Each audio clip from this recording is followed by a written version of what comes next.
नमस्कार, सुप्रभात। स्वागत है आप सभी का। मैं हूं आपके साथ प्रीति। आइए सुबह 7 बजे की खबरों की शुरुआत करते हैं हेडलाइंस के साथ।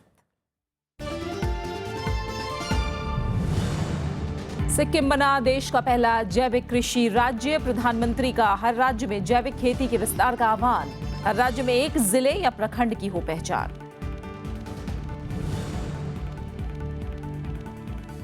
पठानकोट मामले में पुलिस अधिकारी सलविंदर सिंह का आज होगा लाई डिटेक्टर टेस्ट। विशेष अदालत से मिली अनुमति।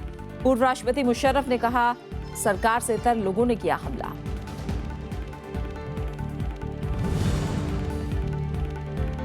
जस्टिस आरवी ईश्वर समिति ने सौंपी रिपोर्ट। आयकर कानूनों को सरल बनाने के लिए कई सिफारिशें। टीडीएस को आधा करने और टैक्स कटौती की सीमा बढ़ाने पर जोर।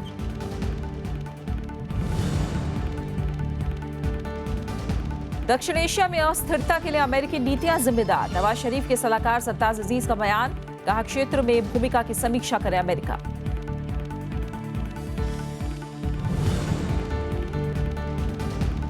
कच्चे तेल की कीमतों में भारी गिरावट। 12 साल में पहली बार प्रति बैरल $28 के नीचे। ईरान से प्रतिबंध हटाने का असर।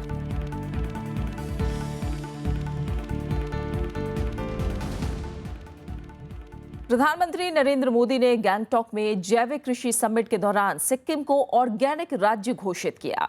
उन्होंने कहा कि जैविक कृषि पर देश को सिक्किम से सीख लेने की जरूरत है। प्रधानमंत्री ने किसानों की फसलों की बीमा पर भी जोर दिया।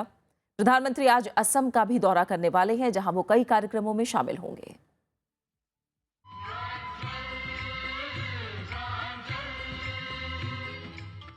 प्रधानमंत्री नरेंद्र मोदी ने सिक्किम को देश का पहला जैविक कृषि राज्य घोषित करते हुए कहा कि यह राज्य जल्द ही न केवल देश में बल्कि समूचे विश्व के लिए जैविक खेती का अग्रदूत बनेगा। प्रधानमंत्री ने सिक्किम के लोगों की तारीफ करते हुए कहा कि यहाँ के लोगों ने लंबे समय से त्रासदी को झेला है। इसके बावजूद भी लोगों ने हिम्मत नहीं हारी, बल्कि परेशानियों का डटकर मुकाबला किया है। ये सिक्किम के किसान है जिन्होंने करके दिखाया। शायद एक कारण ये भी हो, जिस आधुनिकता की हवा में हम लोग फंसे हैं, यहां पर आप जैविक पवन की प्रेरणा पा रहे हैं।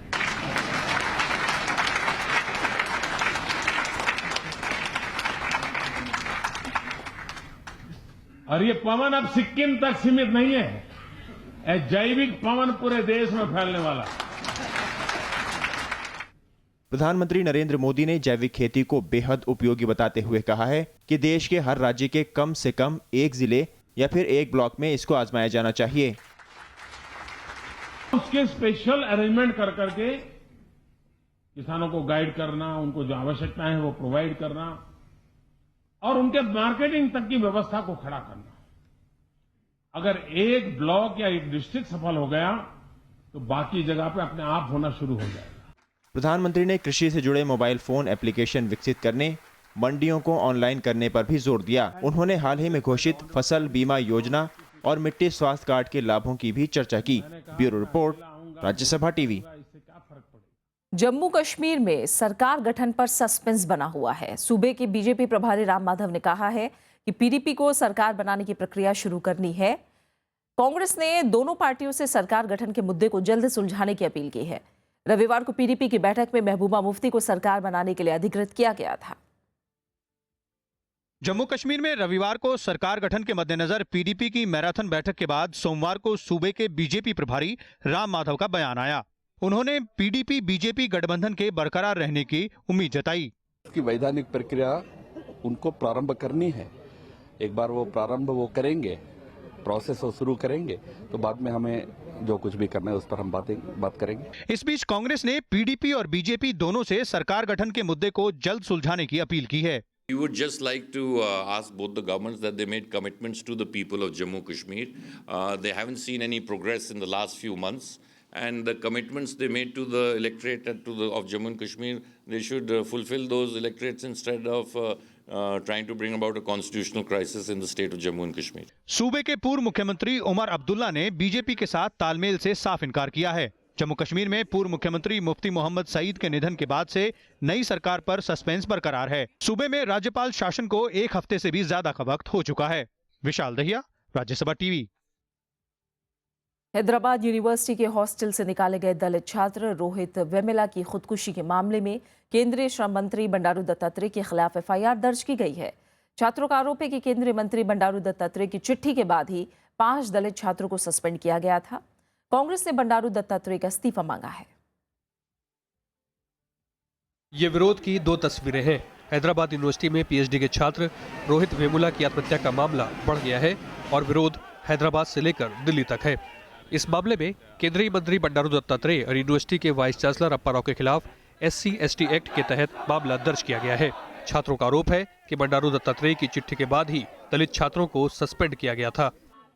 The resignation of the university vice chancellor and also the Bandaru Dattatreya, who were a cabinet minister from the Secunderabad constituency, who were like unnecessarily interfering with the university things. Rohit Vemula ने रविवार को हॉस्टल में फांसी लगाकर आत्महत्या कर ली थी। उसके पास से सुसाइड नोट भी बरामद हुआ था, जिसमें किसी को जिम्मेदार नहीं ठहराया गया है। लेकिन बंडारू दत्तात्रेय ने इस मामले पर सफाई दी है। सेंट्रल यूनिवर्सिटी में जो दलित विद्यार्थी जो आत्महत्या कर ली है, उससे मेरे लेटर को कोई संबंध नहीं है। उधर इस पूरी घटना पर मानव संसाधन विकास मंत्रालय ने 2 सदस्यीय टीम हैदराबाद भेजी है, लेकिन विपक्षी दलों ने दलित छात्रों के खिलाफ कार्रवाई पर सरकार के दखल की आलोचना की है। हम तत्काल मांग करते हैं कि ऐसे मंत्री का इस्तीफा हो। This is a fight between ABVP and ASA, Ambedkar Students Association, and unfortunate that central ministers are involving and siding a student union which supports their party organization. दरअसल पिछले साल अगस्त में अखिल भारतीय विद्यार्थी परिषद के कार्यकर्ताओं से झड़प के कारण रोहित वेमुला सहित 5 दलित छात्रों को हॉस्टल से निकाल दिया गया था। प्रदर्शनकारी छात्रों का आरोप है कि विश्वविद्यालय प्रशासन ने छात्रों को कॉलेज से निकालने के फैसले में पक्षपात किया था। Bureau report, Rajya Sabha TV. राष्ट्रीय अनुसूचित जाति आयोग ने आरोप लगाया है कि हैदराबाद स्थित केंद्रीय विश्वविद्यालय में राजनीति के चलते दलित छात्र को आत्महत्या के लिए मजबूर होना पड़ा। आयोग ने सोमवार को विश्वविद्यालय का दौरा किया और छात्रों समेत दूसरे पक्षों से बात की। इसके बाद राष्ट्रीय अनुसूचित जाति आयोग के अध्यक्ष PL पुनिया ने कहा कि आयोग इस मुद्दे को मजबूती से उठाएगा और इस मामले पर पुलिस, प्रशासन और विश्वविद्यालय से रिपोर्ट मांगेगा। जो दोषी लोग हैं उनको दंडित किया जाए, उनको जेल भेजा जाए। जिनको हटना चाहिए, वाइस चांसलर हैं, यहाँ के जो मिनिस्टर हैं, यहाँ HRD मिनिस्टर हैं, उनको हटना चाहिए। इन सब के ऊपर मैं समझता हूँ कि बात होगी और हम उसको परसू करेंगे। जो रोहित के परिवार को, जो बिल्कुल गरीब से गरीब परिवार है, उनको जो सहायता मिलनी चाहिए वो सहायता करने के लिए हम पूरे सुनिश्चित करेंगे। पठानकोट हमले के सिलसिले में NIA आज पंजाब पुलिस के अधिकारी सलविंदर सिंह का पॉलीग्राफिक टेस्ट कराएगी। कोर्ट ने कल सलविंदर सिंह का लाई डिटेक्टर टेस्ट कराने की इजाजत दी थी। इससे पहले NIA ने 5 दिन सलविंदर से दिल्ली में पूछताछ की। पठानकोट एयरबेस पर हमला करने से पहले आतंकियों ने सलविंदर सिंह और उसके 2 साथियों को वाहन समेत अगवा कर लिया था, लेकिन सलविंदर को बिना कोई नुकसान पहुंचाए छोड़ दिया था। इस घटना में उनकी भूमिका सवालों के घेरे में है।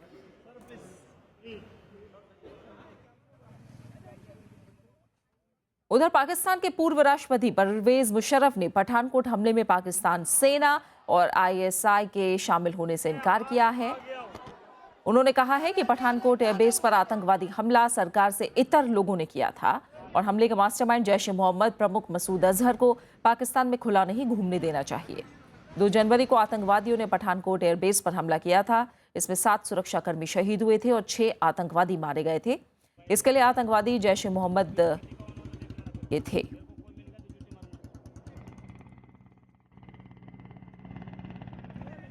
कांग्रेस ने राजस्थान के झालावाड़ में सामाजिक संगठन के कार्यकर्ताओं पर हमले की घटना की उच्च स्तरीय जांच की मांग की है।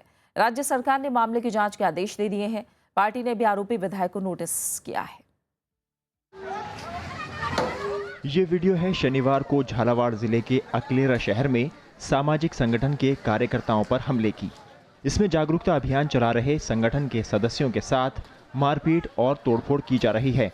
इसमें बीजेपी विधायक कंवर लाल मीणा भी दिखाई दे रहे हैं। जो इंसान उसमें से सबसे ज्यादा दबंग है वो MLA है, क्योंकि पुलिस के पास जब गए और कहा अरे भैया आप तो कुछ मदद करो, तो उन्होंने कहा MLA ही मार रहा है आपको, तो हम क्या कर सकते हैं।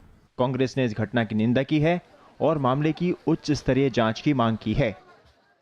मैं मुख्यमंत्री जी से आवेदन करना चाहूँगा कि इस पर तुरंत प्रभाव से एक उच्च स्तरीय जांच कमेटी बिठाई जाए और जिन लोगों के साथ इस तरह की बदसलूकी की गई है उनकी FIR का संज्ञान लेकर कार्रवाई करनी चाहिए। अगर ऊंचे पदों पर बैठे लोग इस प्रकार की हिंसक वारदातों को अंजाम देते हैं तो इससे निंदनीय बात कोई नहीं हो सकती। राजस्थान सरकार ने घटना की जांच के निर्देश दे दिए हैं। राज्य के गृह मंत्री गुलाब चंद कटारिया ने कहा है कि जांच के बाद दोषियों के खिलाफ उचित कार्रवाई की जाएगी। विषय ध्यान में आया है, जांच के लिए हमने संबंधित अधिकारी को दिया है। हमारे यहाँ तो उसकी रिपोर्ट आ जाने के बाद जो भी कानूनी अपराध बनता है वो उनके विरुद्ध भी बनेगा, पर बिना पहले निर्णय और तय किए मैं एकदम किसी के बारे में कुछ कह नहीं सकता हूँ। राजस्थान बीजेपी के प्रदेश अध्यक्ष अशोक परनामी ने विधायक कंवरलाल मीणा से इस मामले में सफाई मांगी है, लेकिन कंवरलाल मीणा ने खुद पर लगे आरोपों को खारिज किया है। फोन आया था कि यार ऐसे करके भीड़ कुछ लोगों के साथ मारपीट कर रही है। मेरे घर पास होने की वजह से मैं तुरंत गया, बेचारों के साथ बाहर के लोगों के साथ मारपीट रहे थे, मैं बचाने के लिए गया था। मैंने बीच बचाव में गया था। लोगों के हाथों में लाठी थी, एक दो लोगों को मैंने गाड़ी को तोड़ रहे थे, मैंने लठ छुड़ा के उनको इधर एक तरफ फेंका, बीच बचाव किया। पुलिस ने इस मामले में केस दर्ज कर लिया है और कई लोगों को हिरासत में लिया है। दरअसल सामाजिक कार्यकर्ता अरुणा रॉय का मजदूर किसान शक्ति संगठन राज्य में पिछले महीने से सरकार की जवाबदेही के बारे में जागरूकता अभियान चला रहा है। शनिवार को झालावाड़ जिले के अकलेरा में सामाजिक कार्यकर्ताओं के कार्यक्रम में कुछ लोगों ने हमला कर दिया। झालावाड़ मुख्यमंत्री वसुंधरा राजे का गृह जिला है और उनके बेटे दुष्यंत सिंह यहां से सांसद हैं। Bureau report, Rajya Sabha TV. Varanasi में गंगा नदी में प्रदूषण पर एनजीटी ने केंद्र और यूपी सरकार को कड़ी फटकार लगाई है। एनजीटी ने कहा कि गंगा सफाई पर सरकार की कथनी और करनी में अंतर है। एनजीटी ने इसे दुर्भाग्यपूर्ण बताते हुए इस दिशा में जल्द से जल्द कदम उठाने के निर्देश दिए हैं। एनजीटी ने पर्यावरण और जल संसाधन मंत्रालय के साथ ही उत्तर प्रदेश सरकार को कार्रवाई करने के निर्देश दिए हैं। इससे पहले एनजीटी ने उत्तर प्रदेश और उत्तराखंड सरकार को गंगा में प्रदूषण के लिए जिम्मेदार औद्योगिक कारखानों की पहचान करने के निर्देश दिए थे। सुप्रीम कोर्ट ने सूखा पीड़ित इलाकों में मनरेगा, मिड डे मील और खाद्य सुरक्षा कानून का लाभ पाने वालों का ब्यौरा मांगा है। कोर्ट ने सूखा पीड़ित 12 राज्यों को ये आंकड़े केंद्र को देने के लिए कहा है। इसके बाद ये जानकारी सुप्रीम कोर्ट को दी जाएगी। कोर्ट ने केंद्र सरकार को निर्देश दिया कि सभी राज्य सरकारों के साथ बैठक करके इस बारे में जानकारी ले। सूखे के हालात पर स्वराज अभियान ने शीर्ष अदालत में याचिका दाखिल की है। अगली सुनवाई शुक्रवार को होगी। कोर्ट ने ये बोला है कि स्टेट्स ये बताएं कि जिन लोगों ने ड्राउट अभी डिक्लेयर नहीं किया है कि वहाँ उन स्टेट्स में बारिश कितनी कम हुई और जो सरकारी आधार है उस पर वहाँ ड्राउट डिक्लेयर हो जाना चाहिए। दिल्ली सरकार ने सोमवार को ऑड इवन योजना की समीक्षा की। बैठक के बाद परिवहन मंत्री गोपाल राय ने बताया कि सभी विभाग इस बात के पक्ष में है कि ऑड इवन को दिल्ली में दोबारा लागू कराया जाए। हालांकि सरकार इससे पहले 2 गंभीर मुद्दों का हल निकालना चाहती है। 1 से 15 जनवरी के बीच योजना लागू रहने के वक्त स्कूल बंद थे, लेकिन ऐसा हर वक्त मुमकिन नहीं हो सकता। इसलिए सरकार ने अधिकारियों से स्कूल के बच्चों को लाने ले जाने का क्या इंतजाम होगा, इस पर राय मांगी है। दूसरी समस्या है, लोग अगर ऑड इवन का तोड़ निकालने के लिए दूसरी गाड़ी खरीदते हैं तो इससे कैसे निपटा जाए। अलग अलग जानकार और विभाग इन मुद्दों की समीक्षा करेंगे और अपनी रिपोर्ट सौंपेंगे। इसके आधार पर सरकार आगे कदम उठाएगी। बीजेपी ने केरल और तमिलनाडु में विधानसभा चुनाव की तैयारियां शुरू कर दी हैं। इस कवायद के तहत केंद्रीय स्वास्थ्य मंत्री जेपी नड्डा को केरल का चुनाव प्रभारी बनाया गया है। वहीं केंद्रीय पर्यावरण मंत्री प्रकाश जावड़ेकर को तमिलनाडु का चुनाव प्रभारी बनाया गया है। केंद्रीय मंत्री राजीव प्रताप रूडी केरल में सह प्रभारी होंगे, जबकि पीयूष गोयल तमिलनाडु के लिए सह प्रभारी बनाए गए हैं। बीजेपी की तरफ से बयान जारी करके इनकी नियुक्ति की जानकारी दी गई। केरल और तमिलनाडु के अलावा असम, पश्चिम बंगाल और पुडुचेरी में भी इस साल विधानसभा चुनाव होने हैं। राष्ट्रपति प्रणब मुखर्जी ने उच्च शिक्षा के गिरते स्तर पर एक बार फिर चिंता जताई है। नोएडा में कल शिव नाडर विश्वविद्यालय के उद्घाटन पर उन्होंने कहा कि देश में निजी शिक्षा संस्थानों की तादाद तेजी से बढ़ी है। करीब 60% छात्र निजी कॉलेजों में पढ़ते हैं। इसके बावजूद उच्च शिक्षा के स्तर में लगातार गिरावट आ रही है। राष्ट्रपति ने कहा कि अगर इसे नहीं बदला गया तो हमारे पास डिग्री धारक तो बहुत होंगे, लेकिन काम करने वाले योग्य नागरिक नहीं। फिलहाल एक छोटे से ब्रेक के लिए रुक रहे हैं, आप बने रहिए हमारे साथ।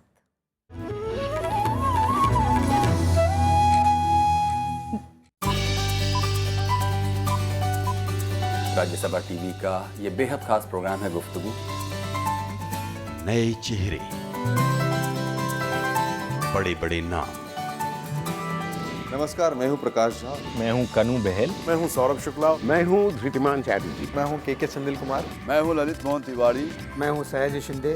मैं हूं मनोज वाजपेयी। आपके चहते प्रोग्राम गुफ्तगू गुफ्तगू गुफ्तगू गुफ्तगू गुफ्तगू गुफ्तगू शुरू हो रहा है गुफ्तगू का नया सीजन, सिर्फ राज्यसभा टीवी पर।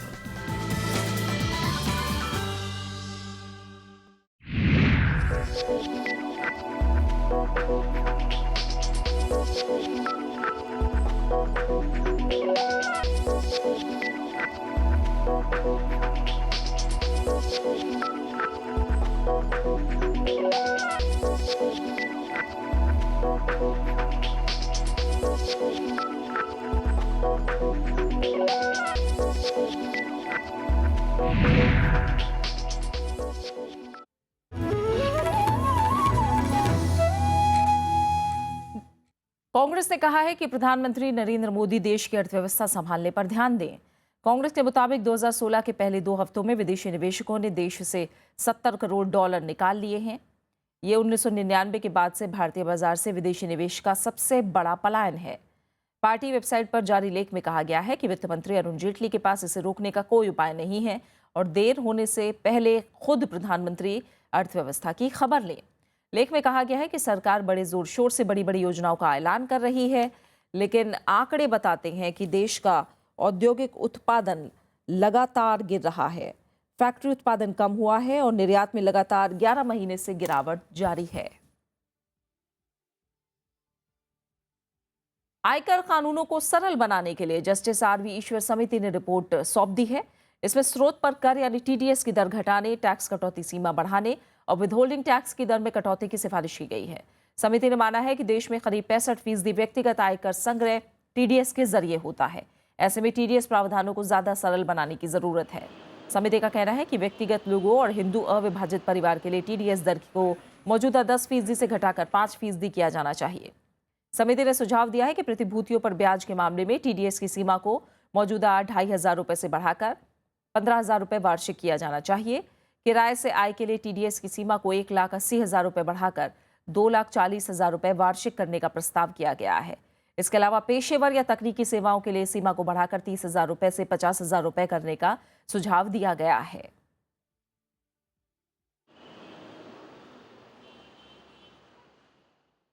लगातार 13वें महीने दिसंबर में निर्यात में गिरावट दर्ज की गई है। वैश्विक बाजार में मांग नहीं होने और रुपया कमजोर होने की वजह से गिरावट आ रही है। निर्यात घटने और सोने का आयात बढ़ने से व्यापार घाटा भी बढ़ा है। हालांकि कच्चे तेल का आयात घटने से कुछ राहत मिली है। अमेरिका और यूरोप के बाजारों में मांग कम होने से दिसंबर में भी निर्यात में गिरावट आई। दिसंबर में कुल निर्यात 14.75% गिरकर $22.29 अरब रहा। दिसंबर 2014 में देश का निर्यात 26.15 अरब डॉलर था। दिसंबर में आयात भी 3.88% गिरकर 33.9 अरब डॉलर रहा। लेकिन इस दौरान सोने का आयात 179% बढ़कर 3.8 अरब डॉलर पर पहुंच गया। इससे दिसंबर में व्यापार घाटा बढ़कर 11.6 अरब डॉलर पर पहुंच गया। दिसंबर 2014 में ये घाटा 9.17 अरब डॉलर था। I mean, the basic custom duty on the raw material should be reduced. I mean, then there is no competition. It is very difficult for the manufacturer. So, these irritants should be removed. सरकार के सामने सबसे बड़ी चुनौती निर्यात को बढ़ाना है। जानकारों का मानना है कि बिजली की कमी निर्यात बढ़ाने में सबसे बड़ी बाधा है। रेल, सड़क और बंदरगाह जैसी ढांचागत परियोजनाओं में तेजी नहीं आई है। drive the investment climate, we have to bring in investment in the infrastructure sector. The government is working towards investing there, and public expenditure in infra is going to increase, and we are seeing that started to happen. But along with that, we also need the private sector to come back. They have virtually gone away in the last couple of years. निर्यात पर subsidy के लिए नवंबर में $40 करोड़ की सस्ते कर्ज योजना की शुरुआत हुई थी। साल 2020 तक निर्यात बढ़ाकर $900 अरब करने का लक्ष्य है। कृति मिश्रा, राज्यसभा टीवी। ईरान से प्रतिबंध हटने के बाद से तेल की कीमत में गिरावट और तेज हो गई है। सोमवार को कच्चे तेल के दाम 2003 के बाद से सबसे निचले स्तर पर आ गए। कच्चे तेल की कीमत 12 साल में पहली बार $28 प्रति बैरल के नीचे आ गई। वैश्विक स्तर पर ज्यादा आपूर्ति के बीच ईरान पर प्रतिबंध हटने से आपूर्ति में और तेजी आएगी। इसके चलते तेल की कीमतों में अभी और गिरावट के आसार हैं। ईरान अब किसी भी देश को किसी भी मूल्य पर तेल बेच सकता है। ईरान पर पाबंदी से पहले वो 2 मिलियन प्रति बैरल कच्चे तेल का उत्पादन करता था, जबकि पाबंदी के बाद ये उत्पादन 1 मिलियन प्रति बैरल के करीब रह गया। ईरान ने प्रतिदिन 5 लाख बैरल कच्चे तेल का उत्पादन बढ़ाने का फैसला किया है। भारत और इजरायल आतंकवाद के खिलाफ सहयोग बढ़ाएंगे। दोनों देशों ने रक्षा संबंधों को और मजबूत करने का फैसला भी किया। विदेश मंत्री सुषमा स्वराज ने सोमवार को इजरायली नेताओं से इन संबंधों को मेक इन इंडिया के तहत निर्माण में तब्दील करने पर जोर दिया है। संभावना है कि प्रधानमंत्री नरेंद्र मोदी भी जल्द ही इजरायल की यात्रा करेंगे। इजरायल दौरे पर सोमवार को विदेश मंत्री सुषमा स्वराज ने राष्ट्रपति रुवेन रिवलिन और प्रधानमंत्री बेंजामिन नेतन्याहू से मुलाकात की। उनकी रक्षा मंत्री मोशी यालोन और निर्माण मंत्री स्टीनिज के साथ भी विस्तार से चर्चा हुई। प्रोटोकॉल से हटकर प्रधानमंत्री नेतन्याहू ने सुषमा स्वराज के साथ साझा प्रेस कॉन्फ्रेंस की। India attaches the highest importance to the full development of wide-ranging ties with Israel. Our bilateral cooperation has developed well in a number of areas over the past 2 decades, but the potential of our relations is much more. विदेश मंत्री के रूप में सुषमा स्वराज की ये पहली Israel यात्रा है। भारत इजरायली हथियारों का सबसे बड़ा ग्राहक है। भारत के रक्षा उपकरणों का इजरायल दूसरा सबसे बड़ा आपूर्तिकर्ता है। इजरायल ने कहा है कि दोनों देश रक्षा के अलावा दूसरे क्षेत्रों में भी सहयोग कर सकते हैं। Future belongs to those who innovate. Israel and India are at the cutting edge of so many areas of innovation, and by working together we can do a lot more for our peoples and for the world. विदेश मंत्री ने इससे पहले फिलिस्तीन की यात्रा की। उन्होंने फिलिस्तीनी नेताओं को भरोसा दिलाया कि इजरायल के साथ संबंध फिलिस्तीन की कीमत पर नहीं है। अखिलेश सुमन, राज्यसभा टीवी। दक्षिण एशिया में अस्थिरता के लिए अमेरिकी नीतियां जिम्मेदार हैं, ये कहना है पाकिस्तान के प्रधानमंत्री नवाज शरीफ के सलाहकार सरताज अजीज का। उन्होंने कहा कि अमेरिका ने अफगान जिहाद के दौरान कबायली इलाकों में लड़ाके तैयार किए और युद्ध खत्म होते ही उन्हें छोड़ दिया। इसने पाकिस्तान समेत दूसरे इलाकों में अस्थिरता फैलाई। अजीज ने कहा कि 2013 से पाकिस्तान हस्तक्षेप ना करने और दूसरे देशों के युद्धों में भाग ना लेने की नीति का पालन कर रहा है। उन्होंने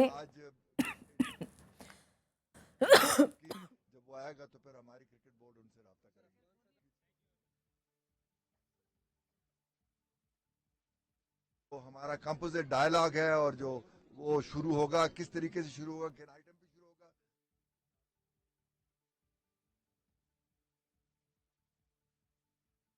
सरताज अजीज ने ओबामा प्रशासन से क्षेत्र में भूमिका की समीक्षा करने की अपील की। सरताज अजीज का बयान ऐसे समय में आया है जब हाल ही में अमेरिकी राष्ट्रपति बराक ओबामा ने कहा था कि दुनिया के कई हिस्सों में अस्थिरता दशकों तक जारी रहेगी। इसमें मध्य पूर्व, अफगानिस्तान और पाकिस्तान, मध्य अमेरिका, अफ्रीका और एशिया के कई हिस्से शामिल होंगे।